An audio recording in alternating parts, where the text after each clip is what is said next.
Bersama dengan Puan Hajah Zanariah binti Haji Ahmad, Pengarah Bahagian Pendidikan dan Latihan Teknikal Vocational. Terima kasih kerana bersama kami pagi ini, Puan. Terima kasih.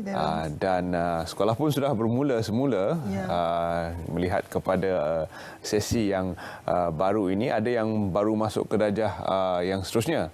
Jadi ada sedikit kelewatan disebabkan kita melalui pandemik dan sebagainya. Jadi seimbas lalu, boleh Puan berikan penerangan kepada ibu bapa yang pasti inginkan penjelasan tentang bagaimana sistem persekolahan akan bermula semula ketika kita masuk fasa endemik nanti dan pengoperasian daripada pihak sekolah. Okay. Terima kasih, Darren. Baik, untuk itu saya rasa kita imbas kembali sejarah tentang pengoperasian sekolah. Sekolah mula beroperasi pada tahun 2021 dalam tempoh pandemik COVID-19 ini bermula pada 20 Januari 2021 secara pengajaran pembelajaran dalam di rumah ataupun yang lebih dikenali sebagai PDPR. Jadi dan pada 1 bulan Mac 2021 sekolah telah dibuka secara berperingkat. Namun begitu, untuk keputusan untuk pengoperasian pembukaan sekolah ini, KPM mendapatkan pandangan dan nasihat serta juga penilaian risiko daripada Kementerian Kesihatan Malaysia dan juga Majlis Keselamatan Negara. Namun begitu, mulai pada Mei 2021, sekolah terpaksa ditutup. Jadi apabila sekolah terpaksa ditutup, maka KPM sedar bahawa murid-murid ini tidak dapat melalui proses pembelajaran secara persekolahan secara semula jadi. Jadi untuk itu, apabila sekolah ditutup pada tempoh yang agak lama, maka kita menghadapi bahawa sekolah ini murid semakin renggang daripada alam persekolahan. Maka kita perlu mengembalikan anak-anak ini ke sekolah. Jadi untuk itu KPM telah pun membuat satu persediaan yang rapi dengan menyediakan plan komprehensif pengoperasian pembukaan semula sekolah dengan mengikut fasa plan pemulihan negara. Jadi kita mulakan dengan fasa pemulihan negara pada 3 Oktober 2021 bagi negeri kumpulan A dan pada 4 Oktober 2021 bagi kumpulan B. Jadi pada waktu itu pembukaan sekolah kita tetapkan pada kadar 50%, iaitu hanya 50% saja murid boleh hadir ke sekolah dan di sinilah berlakunya sistem penggiliran. Jadi apabila berlakunya sistem penggiliran ini, maka murid-murid ini akan datang ke sekolah mengikut minggu dan mengikut jadual ditetapkan. Namun begitu juga bagi sekolah yang mempunyai bilangan murid kurang daripada 150 orang, murid-murid ini dibenarkan hadir ke sekolah tanpa penggiliran. Itu pada awalnya. Kemudian apabila kita buka pada tahun 2022, iaitu bagi kalender akademik sesi 2021-2022, maka di sini kaedah pengoperasiannya masih lagi sama, iaitu kita masih lagi kehadiran dengan penggiliran, kehadiran tanpa penggiliran dan juga secara PDPR. Namun begitu, KPM telah meningkatkan kehadiran kehadiran ke sekolah tanpa penggiliran ini, di mana kalau dulu kita kata 150 murid boleh hadir ke sekolah tanpa penggiliran, kali ini pada sesi yang pada awal tahun 2022 kita telah meningkatkan bagi sekolah yang mempunyai bilangan murid seramai 300 orang ataupun kurang daripada 300 orang, mereka ini boleh hadir ke sekolah tanpa penggiliran. Dan pada masa ini juga kita telah meletakkan juga tentang ujian tentang saringan untuk COVID-19 ini, dan juga kita melihat kepada kadar vaksinasi murid-murid. Kemudian pada awal tahun 2022 ini, itu yang kita akan mulakan dengan kalender akademik tahun sesi 2022 dan 2023, iaitu pada bulan April ini.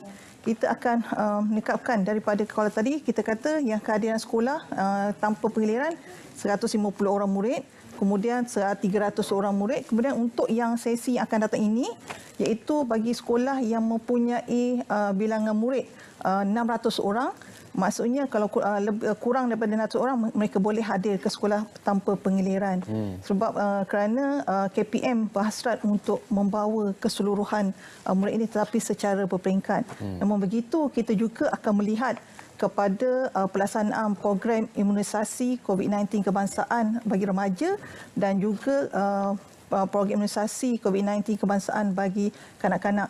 Dan selain daripada itu, dalam pengoperasian sepenuhnya ini nanti, kita sentiasa mendapatkan pandangan dan nasihat serta penilaian risiko daripada KKM dan juga MKN, dan kita melihat kepada bagaimana situasi penularan COVID-19 itu nanti dan juga kadar vaksinasi murid nanti.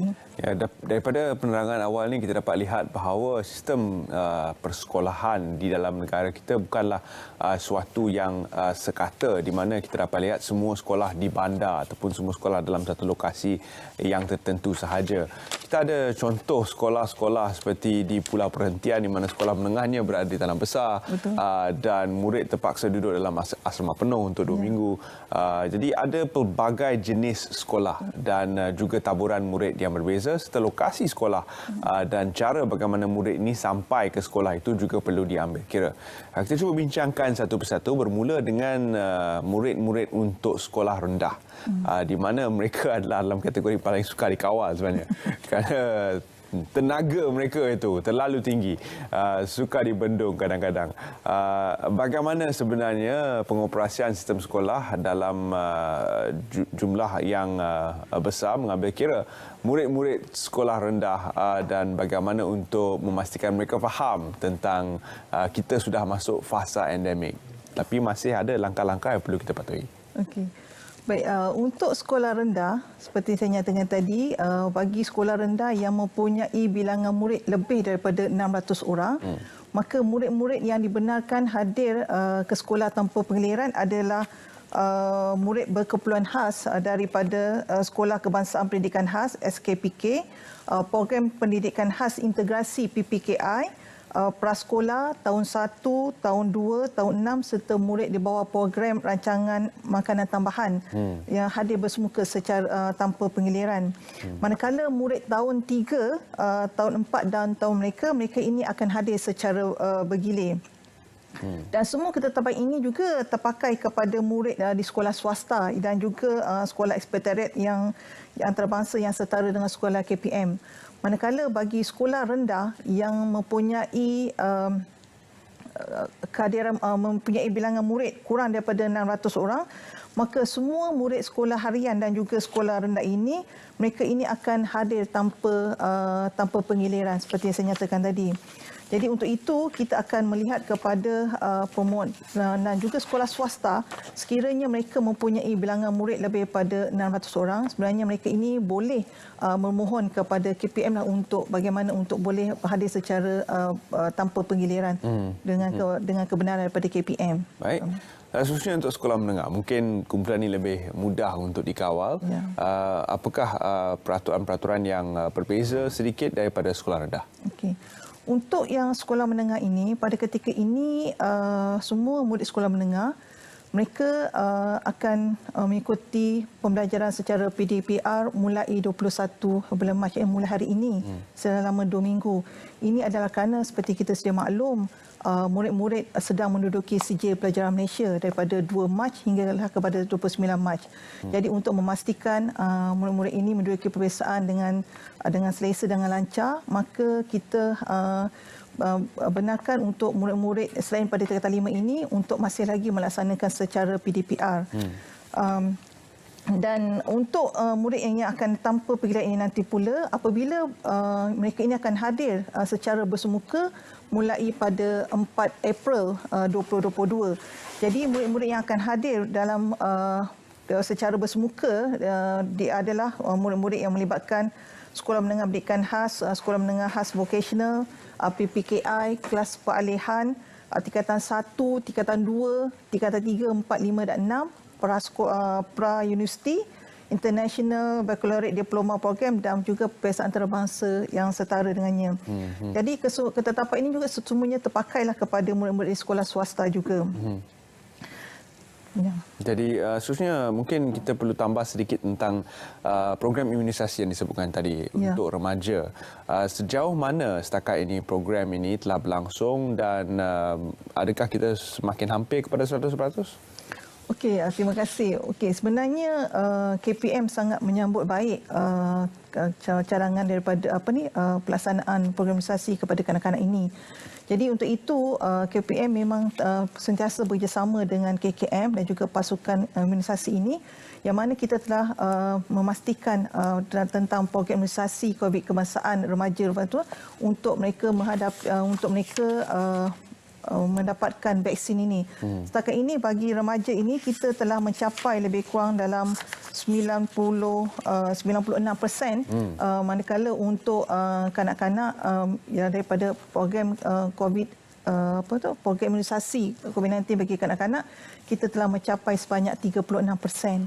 Jadi ini satu pengembangan yang baik dan kita berharap agar ibu bapa dapat memberi sokongan dengan membawa anak-anak ini untuk mendapatkan vaksin. Kerana kita hendak menyediakan, KPM hendak menyediakan satu persekitaran sekolah yang selamat dan sihat kepada semua. Jadi adalah cara yang terbaik untuk mendapatkan imunisasi bagi anak-anak ini. Jadi ini adalah program yang berterusan yang sedang giat dijalankan di seluruh tanah air. Seterusnya kita ingin melihat pula situasi yang mungkin unik sedikit untuk anak-anak yang belajar dalam sekolah berasrama penuh. Di mana mungkin disebabkan jarak sekolah daripada rumah ataupun disebabkan mereka belajar dalam institusi-institusi khas yang memerlukan mereka berada di kampus sepanjang masa. Apakah peraturan yang akan dikuatkuasakan untuk kumpulan ini? Okey, untuk sekolah berasrama penuh, sebenarnya mereka ini sama juga untuk tingkatan 2 sehingga kepada tingkatan 2, 3, 4, 5, 6 dan juga primary school, mereka ini akan hadir secara PDPR mulai 21 hari bulan sampailah kepada bulan April nanti. Dan mereka ini akan hadir bersemuka mulai pada 4 April. Namun bagi murid-murid tingkatan 1, mereka ini yang telah menerima tawaran untuk kemasukan sekolah asrama penuh, mereka ini akan pendaftarannya adalah secara online. Dan mereka ini boleh diberi pilihan untuk melakukan pembelajaran secara PDPR ataupun berada di sekolah berhampiran sehinggalah pemakluman untuk mereka ini mendaftar ke dalam sekolah berasrama penuh diumumkan oleh pihak kementerian. Dan prosedurnya tetap sama seperti yang kita nyatakan sebelum ini, cuma kita ada penambahbaikan mengikut sebagaimana garis panduan operasi sekolah 3.0. Menuju ke alam endemik, sejauh mana PDPR masih relevan? Okey. Untuk itu sebenarnya dalam hal ini kita melihat kepada situasi, iaitu sebenarnya PDPR ini walaupun kita namakan PDPR, sebenarnya kerajaan KPM telah menyediakan manual prosedur bagi pembelajaran di rumah ini. Maksudnya di situ ialah kita telah menyediakan sudah menyediakan lembaran-lembaran kerja, aktiviti dan sebagainya untuk anak-anak ini. Jadi walaupun begitu, ini menunjukkan bahawa KPM guru-guru akan tetap mengambil inisiatif menyediakan pelbagai aktiviti supaya anak-anak ini tidak ketinggalan dalam menghadapi secara PDPR ini. Saya perlu tambah satu soalan lagi tentang guru dan bagaimana KPM akan menjaga guru-guru kita ini disebabkan mereka juga terdedah kepada bahaya virus ini ketika anak-anak kembali ke sekolah nanti. Bagaimana penguatkuasaan dan sistem-sistem keselamatan untuk menjaga kesihatan guru kita? Okey. Untuk guru-guru juga sebenarnya pada masa ini guru-guru kita telah tekankan untuk mengambil vaksin. Dan setakat ini kita telah siapa saja yang masuk untuk ke sekolah ini mereka perlu mengambil vaksin yang lengkap. Hanya guru yang mempunyai vaksin yang lengkap saja dibenarkan untuk mengajar secara bersemuka kepada pelajar-pelajar kita. Jadi untuk itu bukan itu kepada guru saja tapi juga kepada seluruh anggota khidmat sokongan dan juga keselamatan yang akan bertugas yang akan masuk ke sekolah juga akan perlu mengambil vaksin. Dan setakat ini kita telah seramai lebih kurang 99% guru telah mendapat vaksin dan lebih kurang dalam 67% guru telah mendapatkan vaksin pengalak, yang mana ini telah kita menunjukkan bahawa dia melebihi kepada kadar nasional. Dan selain daripada itu guru juga digalakkan untuk selalu membuat saringan kendiri. Maksudnya sebelum mereka pergi ke sekolah mereka juga perlu membuat kendiri supaya memastikan mereka ini berada dalam dalam keadaan sihat.